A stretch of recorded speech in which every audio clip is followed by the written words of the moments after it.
I'll start by inviting Ms. Maya Daruwala, the Chief Editor and Convener of the IJR Collective.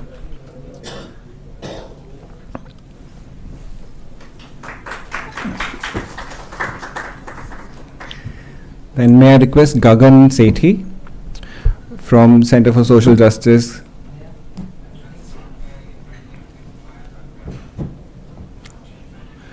Dr. Vijay Raghavan from TISS Prayas, please come on stage.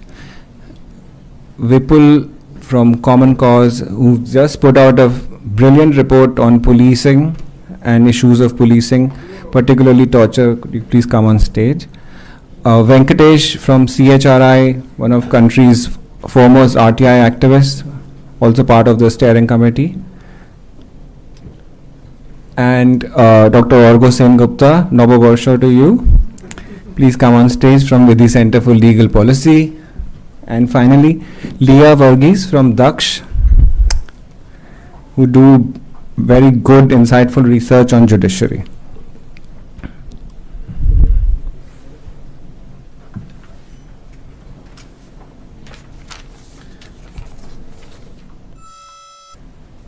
Right.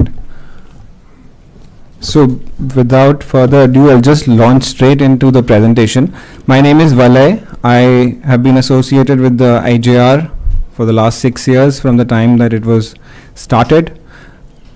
And over the next half an hour or 45 minutes, including the interaction, we will look at the serious capacity related concerns, some of the gaps, some of the improvements that we have put out in the latest ranking of the IJR. But first, let me start with a story. And those who are not so well versed with English and they are in the room, I'd just like them to raise their hand, otherwise I'll continue with English. So what happens when a migrant worker from Jharkhand is mistakenly picked up? Of course, the mistake is realized later, is mistakenly picked up by the police related to a theft because somebody reported that it was a person of a similar build. The person is picked up by the police, is taken to the police station. There we find that there is a serious lack of paralegal volunteers or any other legal aid worker. So the person's rights are not most probably known to the person who's been picked up. The lack of CCTV cameras, or even if they're there, they're not maintained, they're not functioning well, means that we don't know what kind of treatment is given to the accused.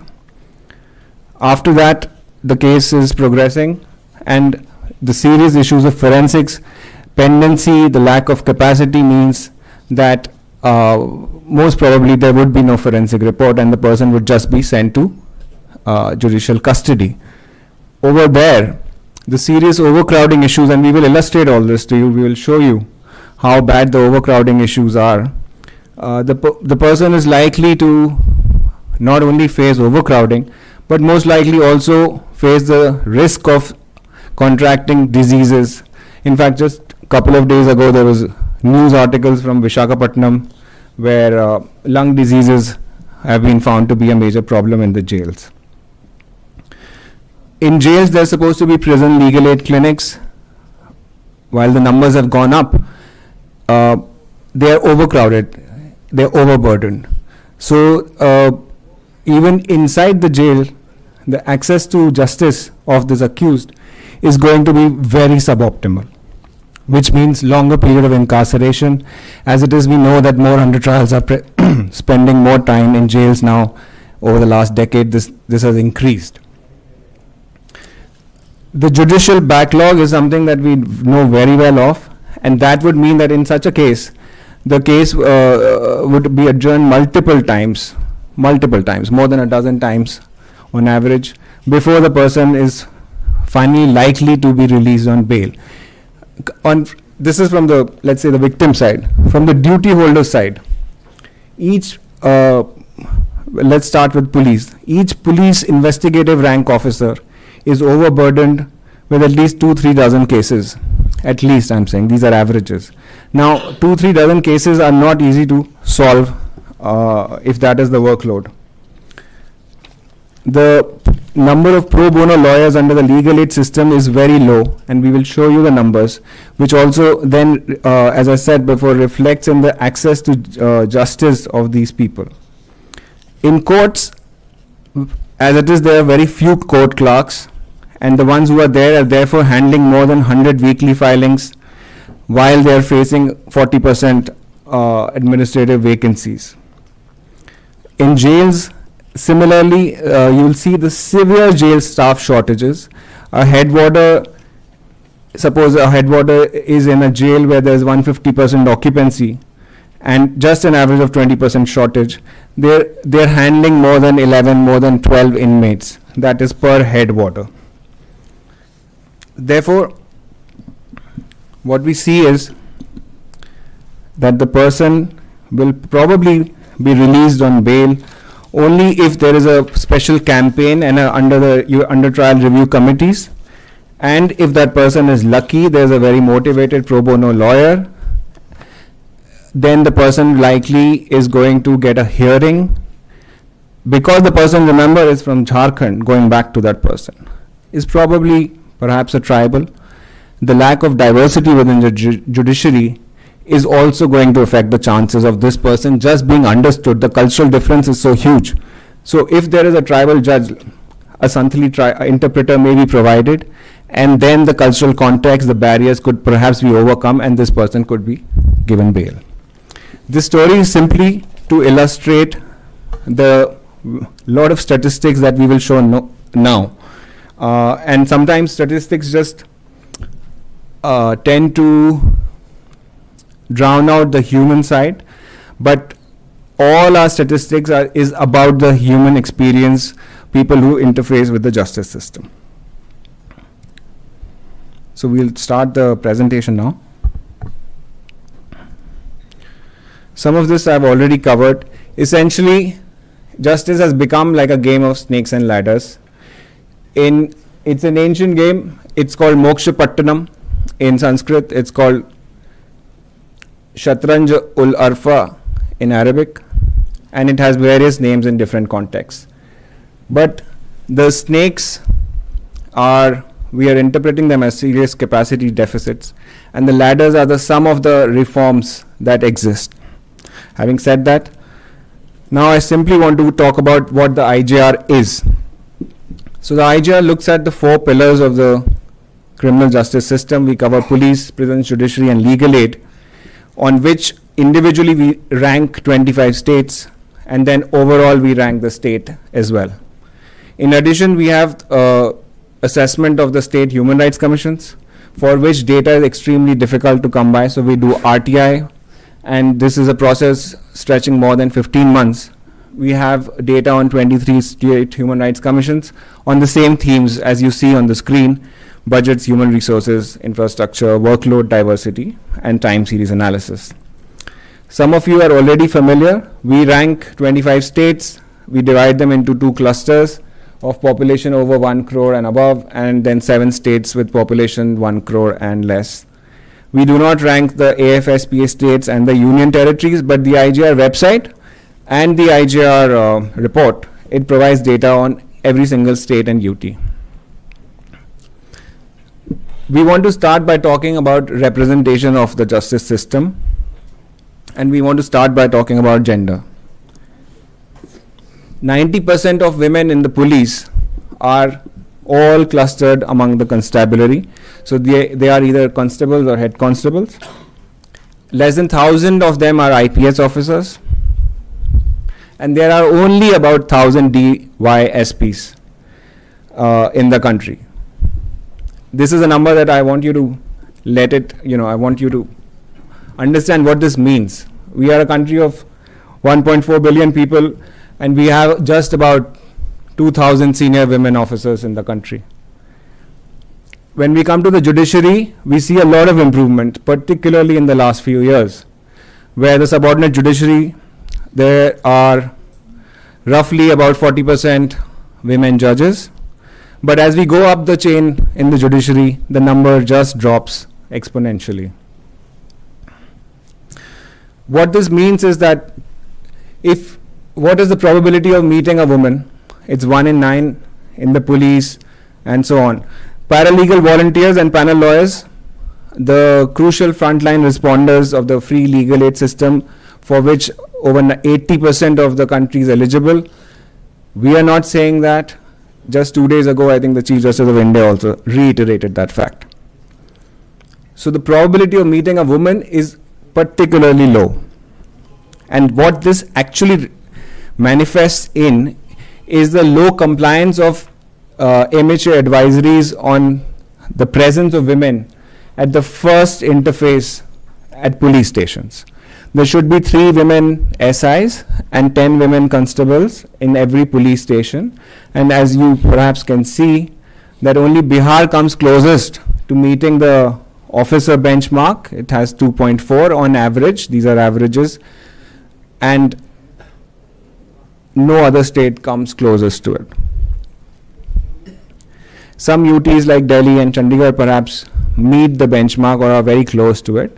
In constabulary, as I explained earlier, 90% of the women in police are in the constabulary. So we see a few states, about 6 of them, meeting the 10 constables per police station benchmark. But these are averages. So what is the issue? I think that clearly the issue is that we are not hiring women at a rate that is fast enough to really make a difference. So IJR has been doing this calculation for the last 4 times, including this time. So this is the 4th report. And we calculate at the current rates of recruitment, how many years will every state and UT take to get to this notional idea that this is the benchmark of 33%. It should be 50% or 45%, but we are sticking to 33% because that there seems to be a policy consensus on it. So most states will take more than a couple of dozen years. Some states like Tripura and Jharkhand will take several generations, so more than 100 years. That is the rate of the inclusion of women in police. While we may see some high-profile women officers, but the reality is that the rate of inclusion of or the rate of recruitment is just too slow to really make a difference.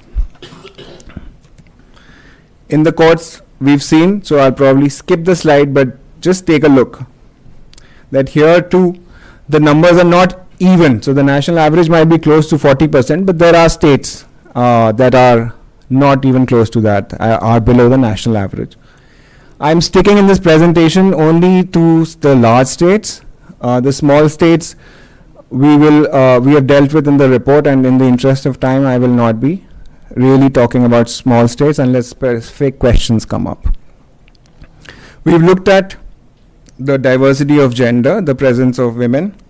Now I want to talk about the other big concern in a country like India, which is the rural-urban divide.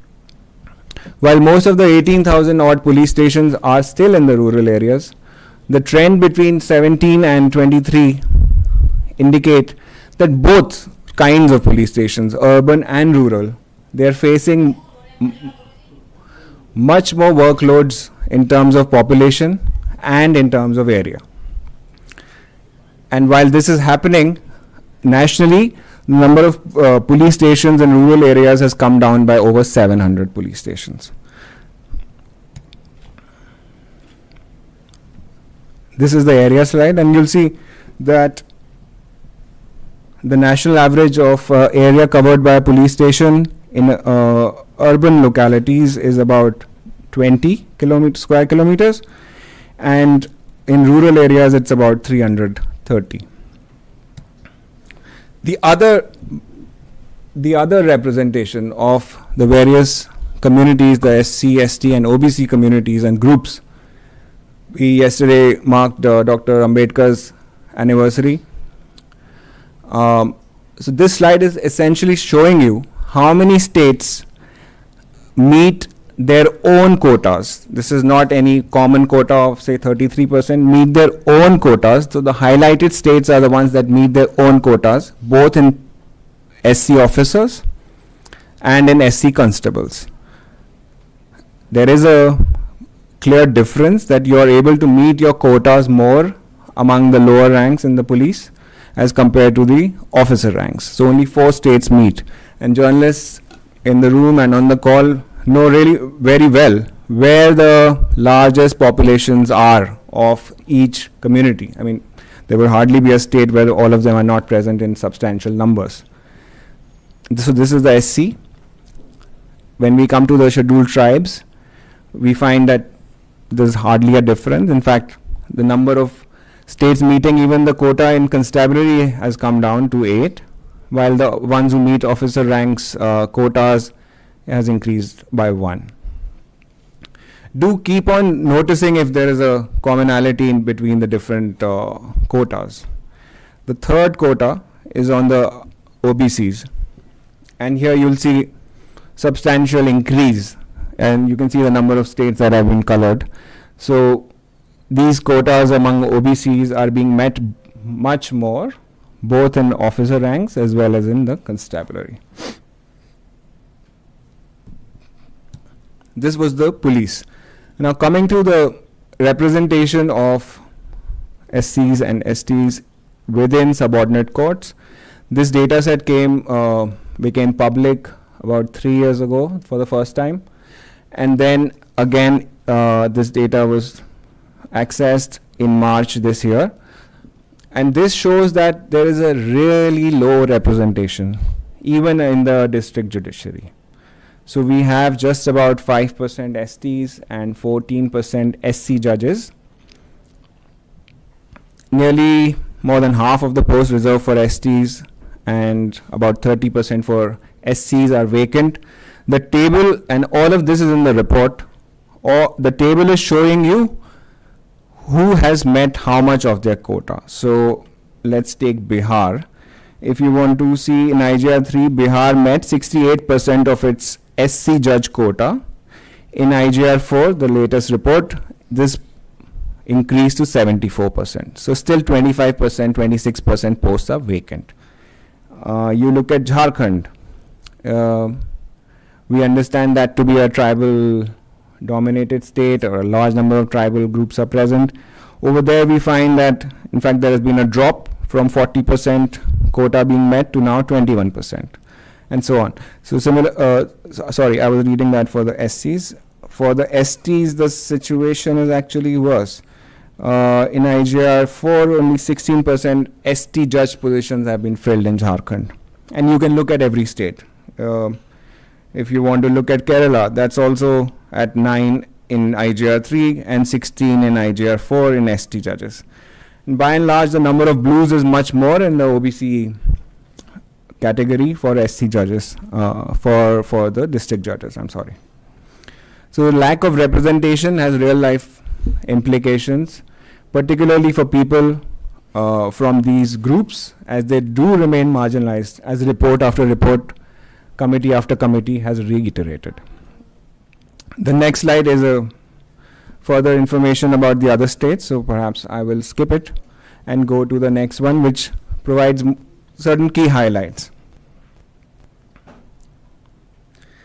Well, Karnataka, since IGR 2019, which is the first time we put this ranking out, has remained the only state that meets the SC, ST and OBC, all three, within the police. Perhaps it's not a surprise then that it is also the only state that meets the same quota, 3 quotas in the judiciary. While the other states are yet to meet all 3. They may be meeting 1 out of 3 or 2 out of 3, different combinations, but no other state meets all the three quotas in both police and judiciary. Here too, we see that 61% of the categories are concentrated in the constabulary. When you look at the DSP level, this representation falls to 16%.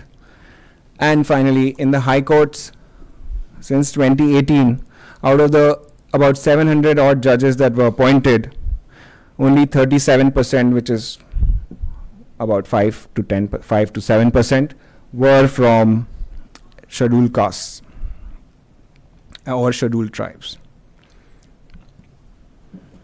Sticking with the judiciary, and this is, and my colleagues here, Orgo and Leah and others can perhaps throw more light in the interaction, but the cases pending per judge have increased. In itself, not a bad thing, but the extent of increase is just too much. So if UP is at the high court level, if you just take the average, per high court level about 15,000 cases are pending per judge, you can well imagine how many years you will have to wait for your case. Similarly, in other states, in small states, if you look at Himachal Pradesh, you look at Goa, coming to some exceptions. In Karnataka, the cases pending per High Court judge has actually come down a little bit. Similarly, in Jharkhand, it has come down. Well, this is also linked to the way the High Court vacancies are filled. So perhaps one could say that this is not the best reflection or the most accurate reflection. But let's see what is the situation in the subordinate judiciary. Here we have, let's take an average. At least 1,000 cases pending per subordinate judge. At least, I'm just taking a lower benchmark. There are roughly 20,000 judges in the district judiciary for our country, and the caseload is just too immense. Out of the 5 crore cases, about 4 crore are just in the district judiciary, and you therefore see that the courts have actually remained the last resort for people to go to. Again, referring to the Chief Justice, it is for very good reason that he has said that in certain states, civil suits are turned into criminal suits, and where does it all end up? It all ends up increasing the caseloads of the judiciary. The other trend that is really alarming is that the share of these cases pending over 5 years has actually started growing up again. 2 years ago, we found that this was improving. The share of 5 years cases pending over 5 years had come down. This has started increasing again. So it has increased in Bihar. You have to read it like this. The second value in the bracket is the latest value. So in Bihar, 56.2% cases are pending for over 5 years. In Nigeria, 2022, which was released in 23, this was about 47%. Similarly, you will see that it has increased in Uttar Pradesh, it has increased in Maharashtra, and so on and so forth. This is a further disaggregation of the case pendency by duration. So the left one is basically 0 to 5 years, and you'll see that Allahabad High Court tops the chart here. We had also seen it in the previous slides. And then your all India average of cases pending between 0 to 5 years is 50, roughly 49.3. The all India average for cases pending more than 20 years is nearly 25%. How are we going to address this backlog? Are technological solutions going to be enough? All of this we can discuss. But one big reason for this pendency, which is not talked about perhaps that much, of late there has been a lot of discussion around it, but one big reason is the forensics department. In every state, this remains perhaps the weakest link in terms of the servicing agencies that are supposed to help in the journey of a case to move it forward. And while you can look at the graph, the broad point is this, that roughly 10,000 positions have been sanctioned. This is the latest data. There are only 10,000 positions, out of which about 40 to 50%, nearly 50% are vacant. So every criminal case and a lot of civil cases, they have to rely on forensic information, forensic reports and so on. And if they are not even fully staffed, forget about actually reviewing the sanction strength, then naturally there is a huge backlog that is lying at the forensic labs themselves. In fact, the level of awareness about the forensic infrastructure is quite poor. In our interactions, we have found that most people don't even know what is the structure, how many are sanctioned. We've just taken this for granted that there is a forensic department and the report has to come from there. We don't really dig into it. But this is one of the big reasons where cases also tend to get stuck. Of course, if you have the means, you can expedite this process. And while the data on pendency at forensic labs is not available, what is available is this Supreme Court report, an observation in a report where the Supreme Court has said that in about 1,300 custodial death cases, inquiries are pending because of the delay caused at forensic labs. And these are perhaps one of the most egregious kinds of cases.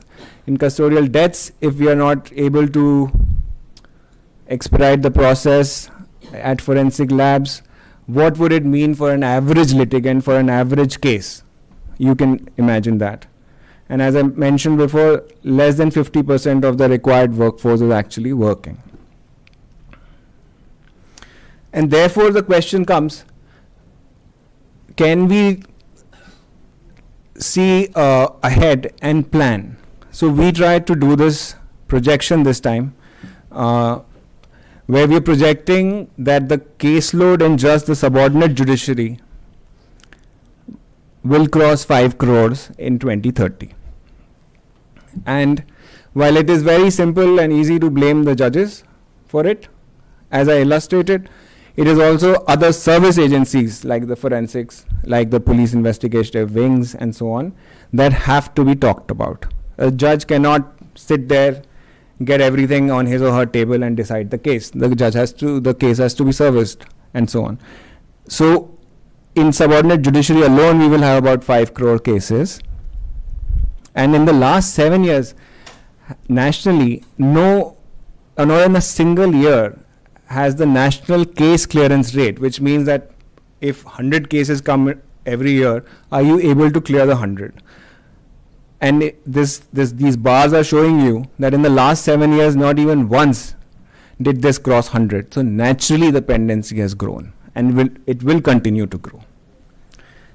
Similarly, the bottom 4 bars are showing you the sanctioned and actual strengths of judges in 2016, 17 and 25. So there you can see that the sanctioned strength of judges grew only by about roughly 2,000 over these many years. And is that rate of reviewing, is this process enough? Is it robust enough to actually plan for the increasing caseload of the judiciary? It's not. Similarly, this is a projection for high courts. I will not detail this out, but the way to read it is the same. In high courts, we'll have about 60 lakh cases. This is a projection. There are caveats that are mentioned in the report, and you can look at it. The high court judge strength has been revised even less since 2016-17. However, when we come to the police, we see that police sanction strengths are revised more frequently and to a greater extent. While for the experts in the field, this may not be news, I think it is for us to understand as researchers, journalists, reporting on these issues, that the sanction strength of police is revised much more. It is around 20 lakh now, and it will probably be revised much more. So we are also projecting the civil police, we only look at civil police plus DAR, what would be the civil police sanction and actual 5 years later? We would be at about 20 million, 2 million, so about 20 lakh police. We are at right now 16 million, 1.6 million or so. So this is to illustrate that our police to population ratio is improving. In some states it's improving much more. Perhaps it is seen as a way of also giving employment, especially in those states where opportunities are not in abundance. There police jobs, especially at the lower ranks, become a way of winning people's favor as well. When we look at the last 10 years of prisons, the situation has only grown dire. And while I will not talk about each of these pie charts and the bars here, the broad point I want to make is actually on the next slide, which is that because of the delays that we have seen so far in the presentation and the increasing workloads of the judiciary, what we see, and remember the migrant worker from Jharkhand, that more under trials are spending more time in jails today. So in 2012, if nearly 80% went out within 1 year, in 2022, just about 70% could manage that. You see the last sliver in the first horizontal bar, which is 0.8, which is telling you the number of under trials who spent more than 5 years in jails without being charged, without being held guilty. Imagine you're in jail for more than 5 years without being held guilty. That share has grown from 0.8 to 2.6. This is a percentage, so this we are talking about thousands of people who have, and thousands more who are spending more time in jails. Now, the national occupancy we know is about 131% thereabouts. This national average hides a lot of state level variation, and the state level variation also hides a lot of jail level variation. So this time we have tried to show in more granular detail how many such jails are in India which have remained have had occupancy above 250% over the last 3 years, not 1 year, over the last 3 years. There are 34 such prisons that have remained occupied with 250%, so at least more than, so in one person's space, at least 1.5 other extra people are living. When we put the threshold at 200%, we reach this figure at 85 prisons. When we lower the threshold to 175 to 200, this number crosses 391 prisons. And we have all this information in the report, and it will soon be uploaded on the website. But most of these 250% occupied prisons happen to be in Uttar Pradesh, about 18 of them. These are the names of those jails, and you can take a look. There are Agra, Bahraich, and so on, Pratapgarh. There's too many of them. Delhi, the national capital, also has such jails. Then there is a jail in Bihar, Assam, West Bengal, Uttarakhand, Maharashtra, Madhya Pradesh, and Jharkhand. So these are the chronic jails. And what can we do to decongest these jails? As a point, I just want to say that in the last report, Odisha had done quite not so well on prisons. Since then, it added 10% capacity to its jails, which is the most in the country. What 10% means is that it added 2,200 capacity. So 2,200 more inmates can stay now in Odisha's jails, and that has helped it reduce its occupancy quite a lot. This was due to an intervention by the Chief Justice, the then Chief Justice of Odisha.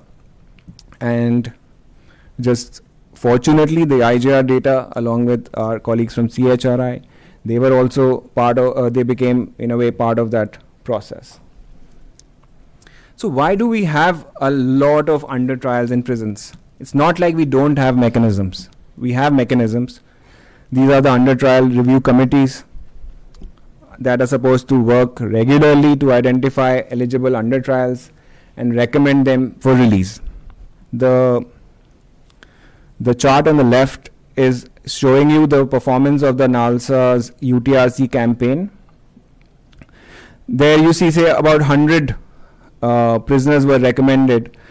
Chhattisgarh released the most and Telangana released the least between April and December 2024. The right hand chart is showing you the same thing but since 2019 to 2023. So you have last year's performance of the NALSA special campaign, and then you have a year-wise comparison nationally, and that number is struggling to reach 50%.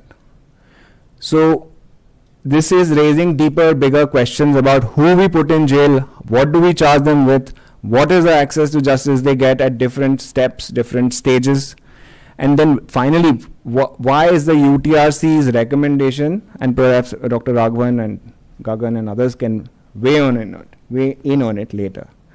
But the UTRC needs to be strengthened. Linked to this UTRC mechanism, which is under legal aid, comes the serious issue of paralegal volunteers. Can we have a health system without Anganwadi workers, without Ashas? Similarly, can we have a justice system without frontline workers such as paralegal volunteers and panel lawyers? We won't talk about panel lawyers just now, but you see the numbers from 2019-20, the number of just those who were trained, it has come down from 64 to 53,000. PLVs are falling in numbers. This is a national issue. It's not specific to one state. We have not caught even a single state where this number has actually gone up. If there are issues about PLVs, how they are trained, how they are deployed, those have to be sorted instead of throwing the baby with the bathwater. And the other thing to notice here is that while authorities say that they have trained a certain number, the number actually deployed is typically 1/3 of the number trained. So when you deploy, you have to pay, and you don't have to pay Microsoft salaries. You have to pay something very nominal. And that also the system is not really doing. And therefore, you train fewer and fewer every year, and you also deploy less. Therefore, the people who really need legal aid, the free legal aid the most, are not being provided with that service, with that public good. PLVs, just you can see where they're deployed. They're supposed to be deployed at police stations, at legal service clinics, at juvenile justice boards and CWCs, jails, and so on. So they are actually supposed to be there at every single point of the journey. And as a result, the PLV per lakh population is going down across the country.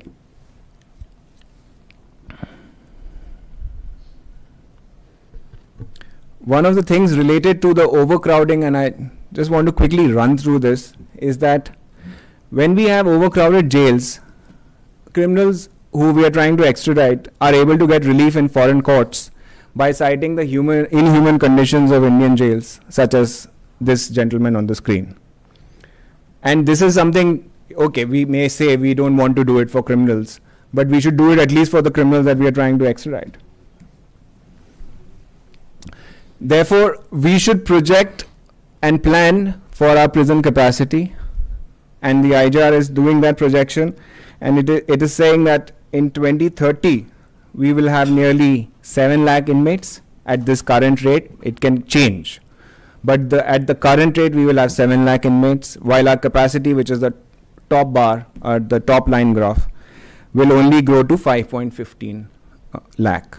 So this gap, the gap of roughly 1.5 lakhs or something, can only be met if we want to keep the occupancy to 100%, can only be met if we add nationally about 20,000 odd capacity across our 1300 odd jails. We are not doing that. On average, we add about 5 to 10,000. I'm being very generous with 10,000. As I said, we had Odisha at the most capacity, and that was just 2,200 inmates. So how do we plan to add 22,000 extra capacity year on year to fill this gap till 2030? We can't just dismiss them that they'll probably, the inmates, they've done something, so they are in jail. Why talk about it? And therefore, there will be a cascading effect on prison occupancies, on workloads, and so on. I think those interested can go into the detail. These graphs are present in the report. Coming to the issue of the health of and the mental health of inmates, this is something that really does come up in meetings and conferences, and a lot of noble thoughts are expressed. But on the ground, states about 25 states have still not sanctioned positions for psychologists, for mental health professionals. And there are only 25 psychologists as of now, officially, for our over 5 lakh inmates across the country. And most of these 25 are in 3-4 states. So while we may have those other sessions, life skills, wellness, and so on, the fact is that mental health of prisoners is being completely ignored, and there's nothing really being done about it. Again, I would look for the interaction to our colleagues from Prayas and other colleagues to weigh in on this issue. All of this that we just talked about is grounded, of course, in processes of recruitment, of planning, of implementation, but it is also grounded in the resources that we have allocated, that we continue to allocate for the justice system. Why don't we talk about the justice system the way we talk about the health system, the way we talked about the education system, and we said X percentage of the GDP must be spent on health services? When can we start looking at justice as a service, as a public good, and start looking at it from a public service point of view? As of today, the highest per capita spend among the 4 pillars is on police. Perhaps no surprises, the workforce is very large, but that is no excuse to give only 6.4 rupees to legal aid. That's what we are spending per capita on legal aid nationally. And the judiciary is also too low. It's less than 200. It's too low per capita spending on our judiciary, while there have been reports and there will be reports that will say that the judiciary is not able to always even utilize the funds it is given. But we can discuss that. But right now, what the disaggregation of per capita allocations and spending on justice system shows that it is too low. Leave aside police, but it is definitely too low for the other 3 pillars. So just take a moment to absorb this. Punjab spent the highest per capita in both judiciary and police, while Bihar spent the least in both. Haryana and West Bengal are gaining the top and the bottom spots when it comes to legal aid. So the highest a state spent per capita on legal aid was rupees 16 in Haryana. In this kind of per capita spend, whether it is police is roughly 1,300 rupees, you can't even secure your house with a decent quality lock. If you are in Bihar and you've had a good meal of a couple of plates of litti chokha, you've probably spent already the per capita spend on judiciary, and we'll leave the Bengal per capita spend out. I think just 2 rupees, you probably get nothing, not even in Bengal. The national spend per inmate is also very low. People and states are spending much more on the protection of other schemes that are more emotional, that are related to emotional issues. And this is just to think together that when it comes to cash transfers, these various schemes, popular schemes that are announced. So Madhya Pradesh is saying that I'm ready to disburse 22,000 crores for a cash transfer scheme. And we can look at Madhya Pradesh's budgets and add them up. They will probably not come close to this amount. And similarly, in other states. It's not one state. This has become a contagion, and it has spread to other states. So what all this has meant is that IGR ranks states on capacity, on all these 4 pillars individually as well as together. Ranking is with you. Most of you have the press release. You will be sent the press release. So I will not spend too much time over there on the ranking. But yes, we can look at it to say that the southern states have swept the top 5 ranks, while the rest of the countries is struggling to get to the top. Among small states, there's not much of a variation since last time, and we can look at it and we can answer your questions on why which state topped, for what reasons, should you have those questions. When you come to the pillar ranking, this is the grid, it's in the report, and you can have a look yourself and we can answer the questions. But before we close, and I'll just take 2-3 minutes, want to talk about something that is very close to our heart, particularly Maya's heart, which is the functioning of the state human rights commissions. This body supposed to protect us in cases of violations by state agents. We did a RTI study. We filed RTIs to 23 SHRCs. Our colleagues worked for 15 months collating, replying, following up, calling them, literally pleading them to give data. And the result of all of this is on the screen. These are just the highlights. So 3 states do not have an investigative wing in their SHRCs. So how are they going to investigate egregious instances of violence? States like Jharkhand, Telangana do not have chairperson or members.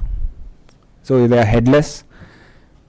The inclusion of women is non-existent at the top level. There are no women chairpersons.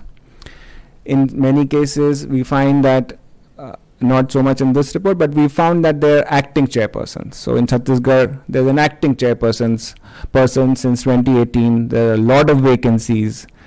Very few, less than 5% of the cases are initiated suo motu.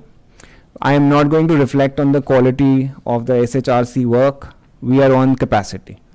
So on capacity, the data is showing that their allocation, their fiscal allocation is extremely low, less than 150 crore for all 23. And this is a detailed section in the report. You can have a look at this. This is purely RTI data. This is not from any public authority. In fact, SHRCs themselves do not maintain records in their annual reports and so on. But before I close and come to the recommendations, I want to skip some slides and talk about improvements as well.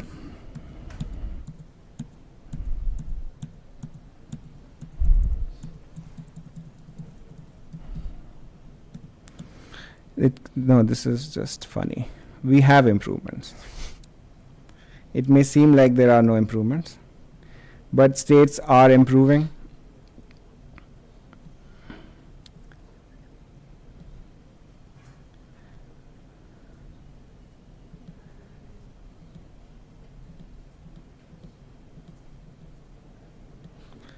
And in fact, there the results are counterintuitive. So you would think that Bihar, Uttar Pradesh, and so on are not improving, but everybody is improving. The share of women has increased. It has just not increased at a fast pace. So this slide is showing you that out of about 70 common indicators between the IGR 3 and IGR 4, Bihar improved the most on 47 indicators, followed by Chhattisgarh, Odisha, Rajasthan. Then you have 2 southern states, then Punjab. Uttar Pradesh has improved more than half of the states. And Uttar Pradesh has improved because people have a lot of interest in Uttar Pradesh, India's largest state, the largest police force, largest budgets, and so on. It perhaps needs even more time and more resources to really come up in the ranking on capacity, because it has had to, states like Uttar Pradesh, Bihar, MP, etc. have had to start from a very low base, and so they are also improving a lot more. And so this improvement slide can be referred to, and if there are any questions on which exact indicators they have improved, we can provide those to you. Finally, what I want to say on behalf of the IJR team, the steering committee, is this: that justice report is about hope. We are not giving up on the system. We have faith in the system, and therefore we are tracking the system's capacity. We are not here to say there's everything only bad. There are improvements that I have shown you, but at the same time, we cannot say there is any magic silver bullet. There is no magic wand. There are a bunch of solutions. Some of them are on the screen, and some of them can be discussed in the interaction. With that, on behalf of everyone here, I want to thank all of you online as well as those in the room for listening to the presentation. Thank you very much.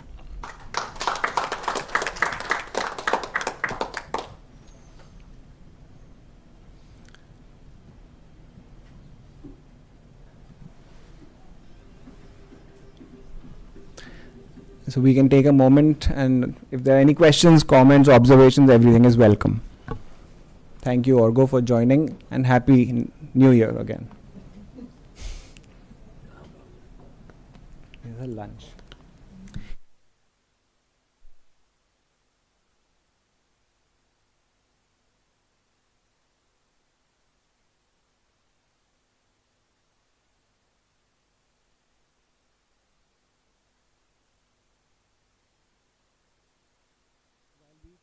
While we think about our questions, I want to ask our Maya, Vipul, do you want to? Everybody can speak for 2 minutes. Yeah, sure. No, you begin.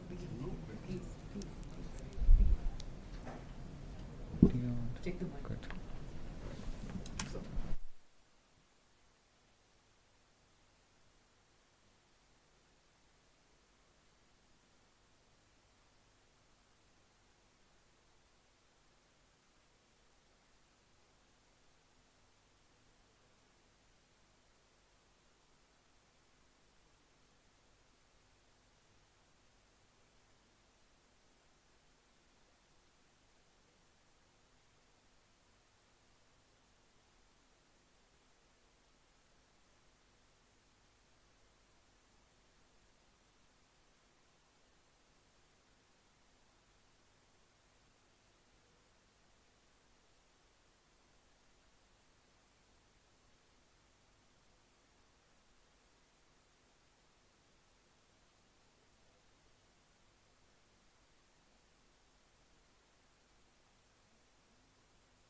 Good. Our own benchmark, Indian benchmark is about 197.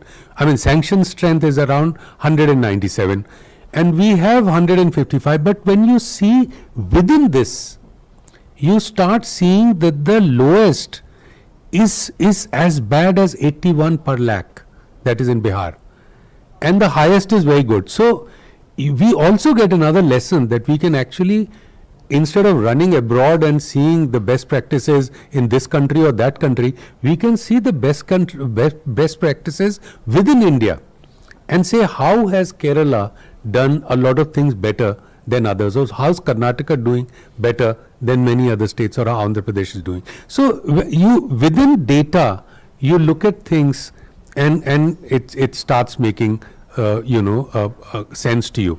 So I mean, and one more thing I'd like to say, that with a team like this, it's like a dream team under the leadership of Maya Daruwala, because she sees the big picture and she says that you show me where is it going up or down. If you're going towards Calcutta and you are found to be near Kanpur, you are going in the right direction. But if you are found near Bhopal, then you're doing completely different direction. She doesn't want to see that. She wants to see, show me the good picture, show me the bad picture, show me what is happening. We are all getting old, there's very little time. We want to leave a better India. So I think that is the message from Maya Daruwala, and of course everybody else. No, I just wanted to, Hindi में general साहब ने मुझे पूछा क्यों कर क्यों रहे हो, तो मुझे एक शेर याद, कविता याद आई कि मैं बेपनाह अंधेरों को सुबह कैसे कहूँ, मैं इन नज़ारों का अंधा तमाशबीन नहीं हूँ. I think that's the point कि ये अंधेरों के नज़ारे में हम तालियां ही नहीं बजा सकते. I think the IGR is a forensic report, and it shows that we spend the least on forensic. But ultimately, I think what Vale said, and I want to underline that, see, it's about, Sarkar is about public investment. पैसा कहाँ डालते हैं, उसके पीछे नीति क्या है कि जब मैं पैसा डालता हूँ तो क्या वो पैसा जो सबसे ज्यादा वल्नरेबिलिटी है उसको एड्रेस करता है, या जो अच्छी बातें हैं, मैं आलीशान मकान बनाऊं बट मैं कटिंग एज पैरालीगल वॉलंटियर्स में नहीं डालूं पैसा, और डालूं तो मैं उनकी तालीम में कितना डालूं. मैं 3 साल वाले लॉयर्स को 5 साल की तालीम देता हूं, प्राइवेट यूनिवर्सिटीज में 10, 12, 15 लाख रुपया खरीदते हैं, बट मैं एक पैरालीगल वॉलंटियर जो सबसे ज्यादा वल्नरेबिलिटी को एड्रेस करता है, मैं उसको 2 दिन की ट्रेनिंग 2-2 घंटे की देता हूं. तो मेरी नीति के ऊपर नियत का सवाल आ जाता है कि मुझे क्या जस्टिस चाहिए.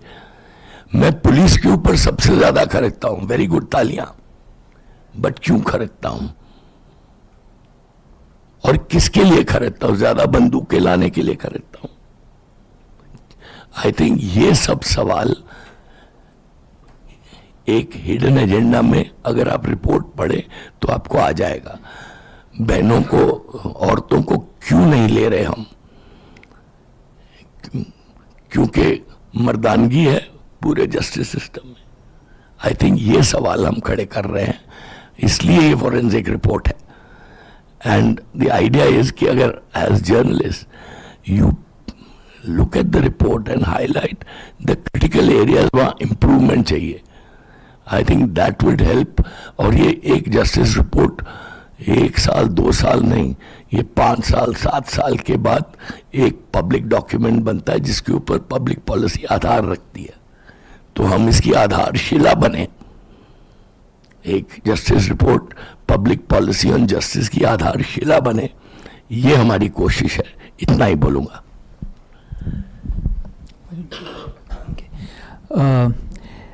See, the big picture is समाज में क्राइम बढ़ रहा है और सीरियस क्राइम्स बढ़ रहे हैं, और when that is happening, the public narrative is all about increasing punishment.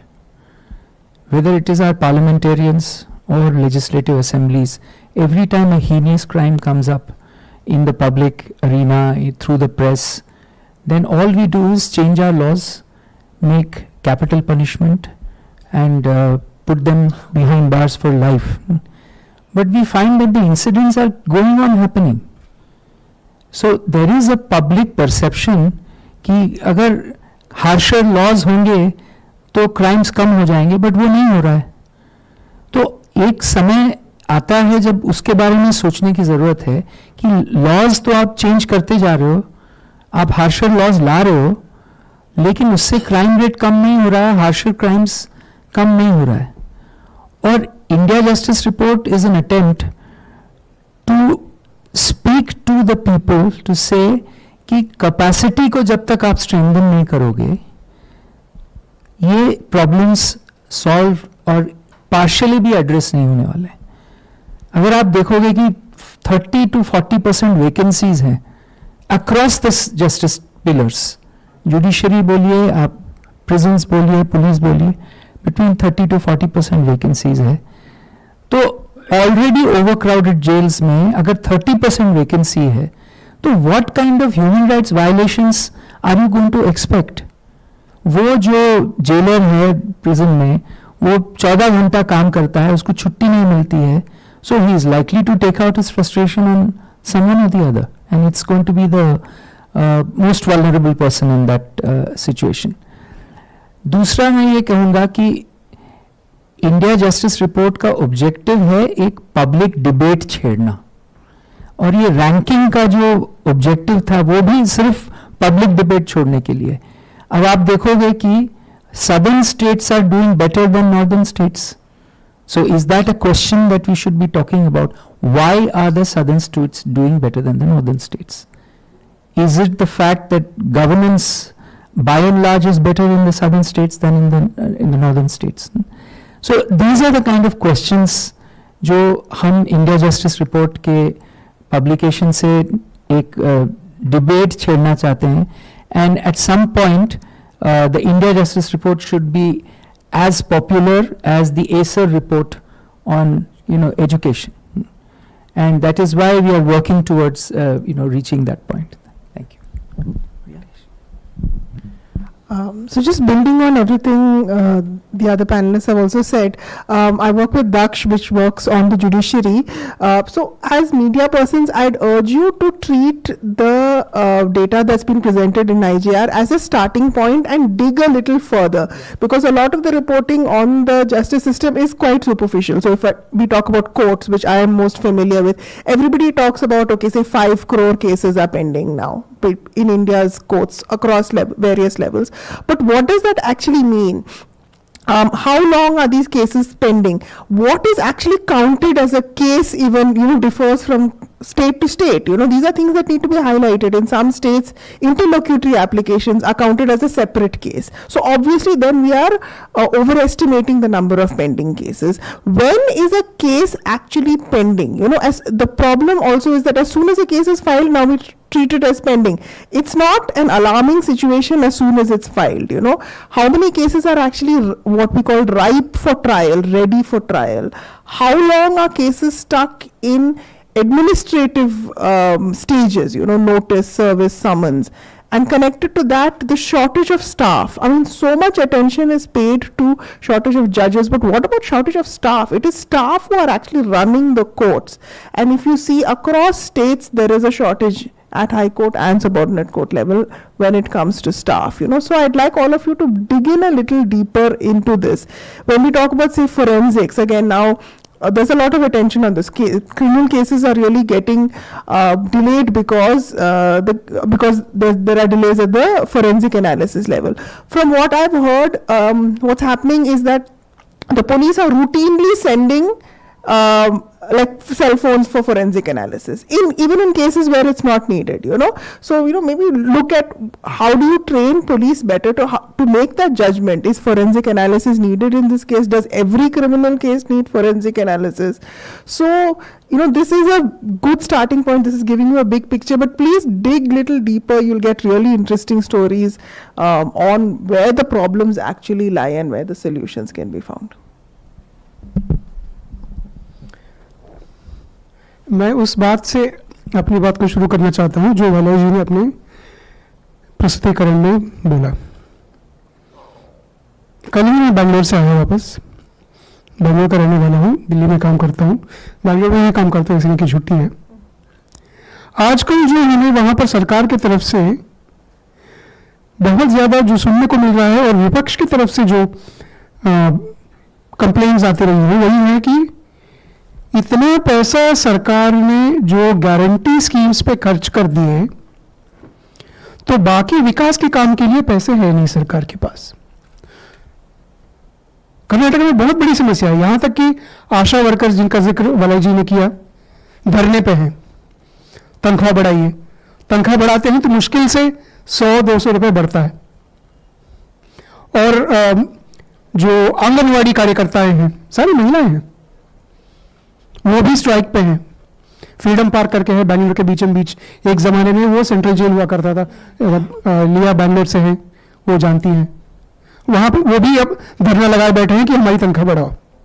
तो वाकई क्या पैसे है नहीं और गारंटी स्कीम्स पे खर्च करके पैसे सारे खत्म हो गए कि विकास के लिए कुछ बचा नहीं, पुलिस में भर्ती करने के लिए बचा नहीं, क्योंकि पुलिस में अगर भर्ती करो तो एक बार का खर्चा नहीं होता है ना, 30 साल का उसका जो करियर है पुलिसकर्मी का, वो पूरा खर्चा सरकार को भरना पड़ेगा। तो मैं केवल 2 बातों को आपके सामने रखना चाहता हूं, एक बहुचर्चित है और दूसरा मैं चाहता था कि वो चर्चा में आए लेकिन आया नहीं। बहुचर्चित विषय सबसे पहले, जो बड़े बड़े पूंजीपति और उद्यमी लोग जो कर्जे लेते हैं बैंकों से और फिर लौटाते नहीं है, आज की तारीख में खुद केंद्र सरकार का कहना है कि 14.5 लाख करोड़ रुपए से ज्यादा है।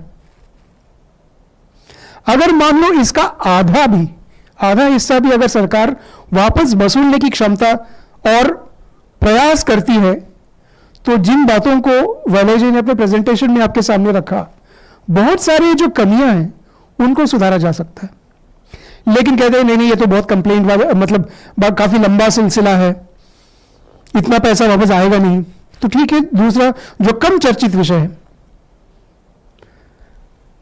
आज की तारीख में सरकार के द्वारा नियुक्त किए गए महालेखपाल, controller and auditor general of India, उनका कहना है कि जो टैक्स बकाया है हमारे देश में कई सालों से 19.5 लाख करोड़ है। टैक्स, ऋण तो छोड़ दीजिए, सरकार को जो पैसा मिलना चाहिए इनकम टैक्स और कॉर्पोरेट टैक्स के माध्यम से, उसका बकाया 19.5 लाख करोड़। ठीक है, आप कहते हैं 19.5 लाख करोड़, अरे 16.5 तो 14.5 तो हम नहीं ले पाए, 19 कहां से लेंगे? ये 19.5 लाख करोड़ में से 3 लाख करोड़ से ज्यादा ऐसा कर्जा है और ऐसा बकाया है जिसके ऊपर कोई भी डाउट नहीं है, टैक्स पेयर के तरफ से कोई उसके ऊपर आपत्ति नहीं जताई गई। बकाया क्यों है? क्योंकि इनकम टैक्स डिपार्टमेंट ने उसको वसूलने की प्रयास नहीं किया। कौन कह रहा है? हम में से कोई नहीं कह रहे, सरकार के द्वारा नियुक्त महालेखपाल कह रहे हैं अपने रिपोर्ट में। और आप यकीन मानिएगा, मैं इस बात को क्यों उठा रहा हूं, वो दूसरे एक बात से उठा रहा हूं, उसको जोड़ना चाहता हूं कि उस सीएजी के रिपोर्ट के ऊपर आज तक, पिछले साल आया वो रिपोर्ट, आज तक हमारे पब्लिक अकाउंट्स कमेटी में चर्चा नहीं हुई है। ऋण वापस लेना तो बात की बात है, सरकार को आधिकारिक रूप से जो पैसे मिलने चाहिए टैक्स पेयर की तरफ से, उसको बिना कोई डिस्प्यूट के जो 3.5 लाख करोड़ है उसको लेने में परेशानी हो रही है। तो ये वाले रिपोर्ट्स कहां चर्चा करेंगे? पैसे हैं, लेकिन जिसको कहते हैं ना इच्छा शक्ति, एक तो जुटाकर पैसों को लाकर फिर उसको खर्चा करना इन बातों पर, वो इच्छा शक्ति नहीं है। इच्छा शक्ति केवल हमारे 5 साल में एक बार होने वाले चुनावों को जीतने के बारे में है बस। और अनफॉर्चुनेटली जब तक आप लोग साथ नहीं देंगे, उन चुनावों में इस प्रकार की रिपोर्ट के जो मुख्य निष्कर्ष जो हैं वो मुद्दे नहीं बनेंगे। क्योंकि लोगों तक इस रिपोर्ट का इतना, मैं वो सारे ग्राफ्स देख रहा था जो वलय जी प्रेजेंट कर रहे थे, मैं सोच रहा था कि एक तो इसके ऊपर कितना काम हुआ है और इसको लोगों तक पहुंचाने के लिए सरल रूप से और कितना काम करना पड़ेगा।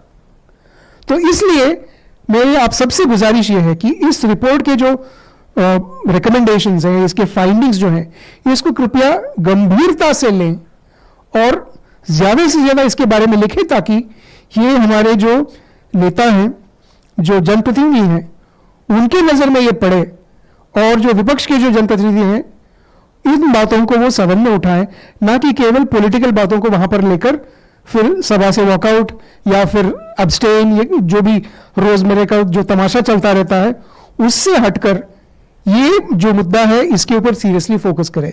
मैं क्यों कह रहा हूं, अंतिम बात, आप पूरे देख रहे हैं पूरे देश में, पूरी दुनिया में, संसार में कितना उथल पुथल हो रहा है।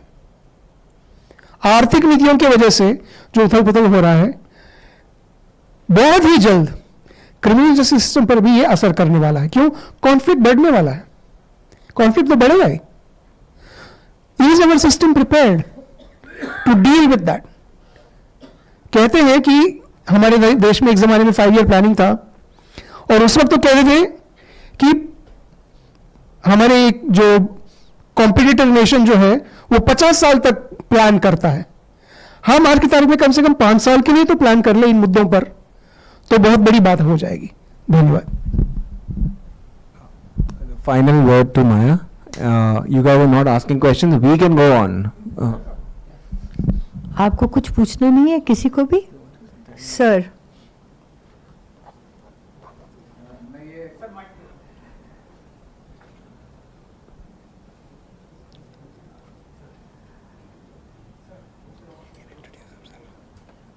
it's okay. This is General Nilendra Kumar, who runs a series of podcasts on very many topics. Sir. सबसे पहले तो मैं आप सबको बहुत इंडिया जस्टिस रिपोर्ट से जो भी संबंधित हैं आप सबको बधाई देना चाहता हूँ। बहुत आपने तारीफ के काबिल काम किया है। कुछ मेरे ऑब्जर्वेशन हैं, कमेंट्स हैं, और हो सकता है उसमें आपको मेरी नासमझी लगे, तो do overlook that, but nevertheless I want to flag certain issues.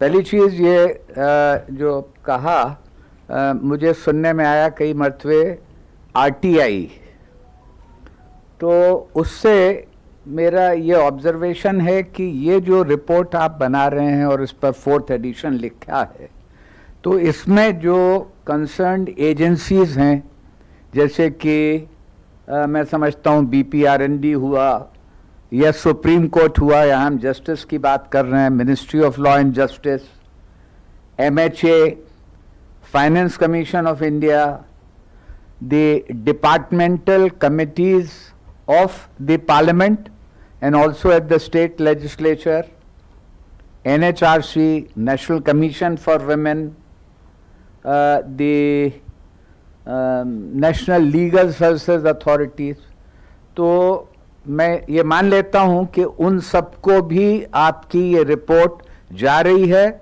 और न केवल कि आप उनको सिर्फ फॉरवर्ड कर दें, उनके साथ अगर आप डायलॉग करें इसके ऊपर, तो उसकी भी मेरी दृष्टि में ज़रूरत है। ये ठीक है, शाम को जस्टिस लोकुर साहब आएंगे और वो भाषण देंगे, उन्होंने बहुत सारे डिसीजन भी लिए जब वो जज थे, लेकिन इसको फॉर्मली उनके साथ बात करनी चाहिए जो आपने ये इतना मेहनत का काम किया है। ये पॉइंट उधर से ऑलरेडी आ गया कि जितना कैपेसिटी बिल्डिंग के लिए फंड्स की ज़रूरत है, शायद उसका कुछ कोरिलेशन आपको निकालना चाहिए कि जितने हमारे पब्लिक सेक्टर बैंक्स हैं और इनके जो नॉन परफॉर्मिंग एसेट्स हैं वो कितने हैं, और यहाँ पर हम कितनी पैसे की बात कर रहे हैं। ये पॉइंट आया था अभी कि हेल्थ या education is also a service, तो उससे मैं ये सोचने के लिए बाध्य हुआ कि ये जो हमारा एक्ट है, ultimately it is the I suppose the income tax act, जिसमें कि कॉर्पोरेट सोशल रिस्पॉन्सिबिलिटी का आया। Why can't the state, why can't the model or the central or the district prisons be equated with a service? They are performing a service, and therefore जो corporate sector CSR में लगाता है, अगर वो किसी school में लगा सकता है या और बहुत सारी चीज़ों में, तो इसमें भी लगाए, ये इशू भी डिबेट करने का हो सकता है। तो ये जो हमारे नॉन परफॉर्मिंग एसेट्स हैं, जो लोन्स राइट ऑफ किए जा रहे हैं, या जैसा कि अभी आपने कहा कि टैक्स अनरियलाइज्ड है, तो उन सब के साथ भी ये कैपेसिटी बिल्डिंग के लिए जो रिसोर्सेज की ज़रूरत है उसका कुछ कोरिलेशन होना चाहिए। चूँकि मैं फ़ौज में रहा और वहाँ पर भी मैं जज एडवोकेट जनरल में था, तो ये मुझे ये नहीं समझ में आया कि अगर हम क्राइम्स की बात कर रहे हैं तो जितना मिलिट्री का ताल्लुक है, it is not merely this summary court martial, district court martial, general court martial, जो armed forces special power act हैं, for some reason you have just left out of your purview those states which are having the armed forces special power act. And there are very many cases, whether of domestic violence, whether under Official Secret Act, whether Prevention of Corruption Act, within the service domain. Why shouldn't there be an oversight over that? उन सब से भी a huge substantial portion of our population is affected by those cases, whether it is the serving people, whether it is the ex-servicemen, whether they are their family members, and therefore this valuable expertise that is being put into action should also be extended to that domain, maybe from the 5th edition or whenever you choose to do so. Well, these are my observations, and I would further like to once again commend the remarkable work that has been done by you all. Thank you. Thank you, General Saab. I can't remember all your points, but if you remind me, I will talk to about them. What I wanted to say was that this is the fourth report. Yeah, as we go on, we expand. We are looking to answer your question and something that Venkat touched on. We are going to bring out by July, August, something called budgets for justice. Okay, that will look at a deep dive on where the money is spent, how much it is spent, what is the utilization, how does it correlate to the GDP of that state, etc. And that will again chero a debate on how much money really is spent on this essential service. I keep on saying that the India Justice Report came about because we wanted to persuade and point out both to policymakers and also to the public, and particularly to the media, that just like you have Anganwadi workers, just like you would not now say that any village should have no primary health care center, why are we not treating something as essential, such a pillar of democracy like justice, access to justice for everyone? Why are we not treating it on par? No developing country has got money for everything. But yes, priorities are shown by what you spend money on. And one of them is definitely not justice at the moment. And within the justice sector, certainly upskilling, training is not there. And yet you are asking the police and the judges and the legal aid, you're asking them to uphold the pillar of democracy in a rule of law country without upskilling the people who work there and keeping them short. So these are the kinds of questions. Do I talk to the National Human Rights Commission? Do I talk to the MHA? Do I talk to the DOJ? Do I go to the states and talk to the bureaucrats there? Yes, I do. Yes, I do. And they point out that it is an extremely slow and complex and interconnected machinery. If you talk to the AG of a state, he will point out to the finance. If you talk to the finance, he will talk about the legislature. And the more knowledge we have and the more knowledge we can put into the public, the system is not fixing itself. The things that we are pointing out over 5 years have been there for 10 years, have been there for 70 years, and are accumulating in dysfunction. So the idea is that we, the people, should also be armed with the knowledge to make the noise that asks and demands justice. As I said, no politician in his right mind can say, I will not give you a school. But why won't you give me a court close by? Why won't you create mediation centers? Why won't you have a counseling center in a village for me? That is the kind of debate that we must have. Now, I am told by my colleague that there is lunch and there is outside. So if nobody has any burning question, Madam has a burning question. Please. Not a burning question, just a question. This is Sorry. Sir, can you pass the mic? Can you read out the numbers? No, there's a recording. recorded, yeah.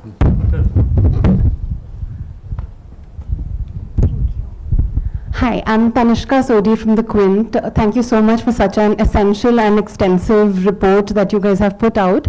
I wanted to understand the previous editions of the IJR report.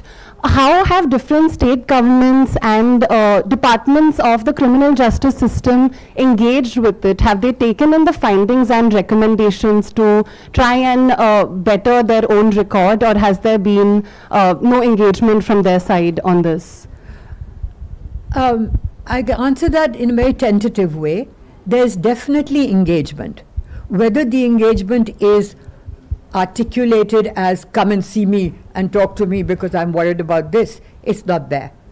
But in Karnataka, for instance, the last but one, it's about 3-4 years ago, the chief secretary called all the senior bureaucrats and heads of department and said, look, this is what is being said about us. And that was at a time when Karnataka was not at the top of its game. In the last two reports, is it due to us?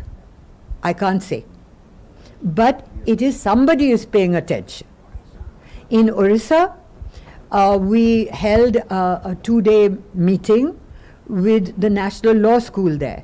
The Chief Justice, who was listening to a public interest litigation on prisons, listened to all the statistics and then asked that our statistics should be joined to the amicus.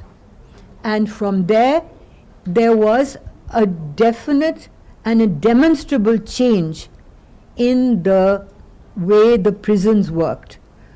Staff were increased, accommodation was increased, funding to the prisons was increased.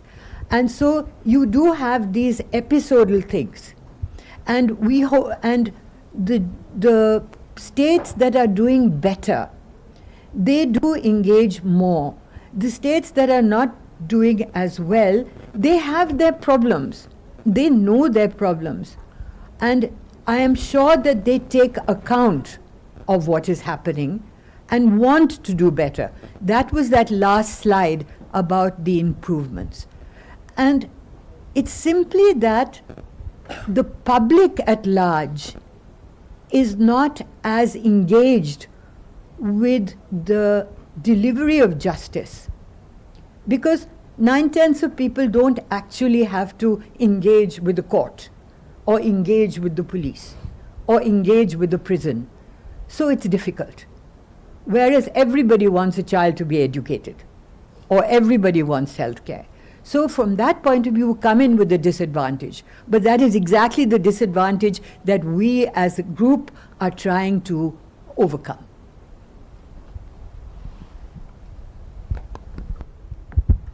And better than all this is lunch. Thank you very much. Thank you very much. Thank you, everyone. Yeah, one second. We can go off live. We'll just take a photo, Moin. Can you? Yeah.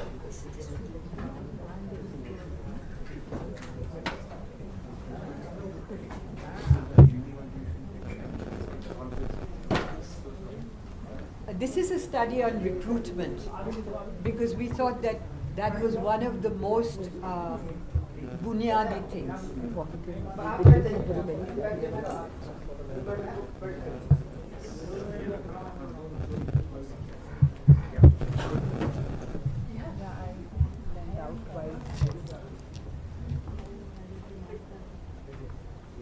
Okay, Maya, just pose. Pose for the photo. Hold it. Yeah, okay, okay. Thank you. Bas. Thank you. Okay, now lunch.